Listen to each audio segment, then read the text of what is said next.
अस्सलाम वालेकुम। आज की हमारी रेसिपी है चिकन ब्रोस्ट केएफसी स्टाइल में। तो फिर चलें अपनी इस रेसिपी को स्टार्ट करते हैं। चिकन धोकर अच्छे से छान लें। एक बर्तन में 1 चम्मच सिरका, 2 से 3 चम्मच सोया सॉस शामिल करें। 1 चम्मच नमक, 2 चम्मच काली मिर्च पिसी हुई, आधी चम्मच चाइनीज़ नमक शामिल करें।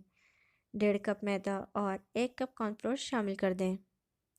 1 अदद अंडा, 2 चम्मच तेल और आधी चम्मच खाने का सोडा शामिल करें। 1 कप ठंडा पानी शामिल कर दें और चिकन को इस पेस्ट में 30 मिनट के लिए मैरिनेट करने रख दें। एक अलग बर्तन में 2 कप मैदा, 1 कप कॉर्नफ्लोर, 1 चम्मच नमक, 1 चम्मच पीसी काली मिर्च और 2 चम्मच कुटी लाल मिर्च शामिल कर दें। आधी चम्मच खाने का सोडा शामिल करें। पेस्ट में डिप की हुई चिकन को ड्राई पेस्ट में कोट कर लें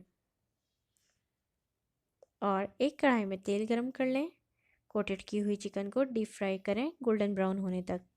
तो लीजिए, मज़ेदार गरम गरम क्रिस्पी ब्रोस्ट तैयार हैं। इंजॉय करें। मुझे कमेंट्स करके ज़रूर बताइएगा मेरी ये रेसिपी आपको कैसी लगी।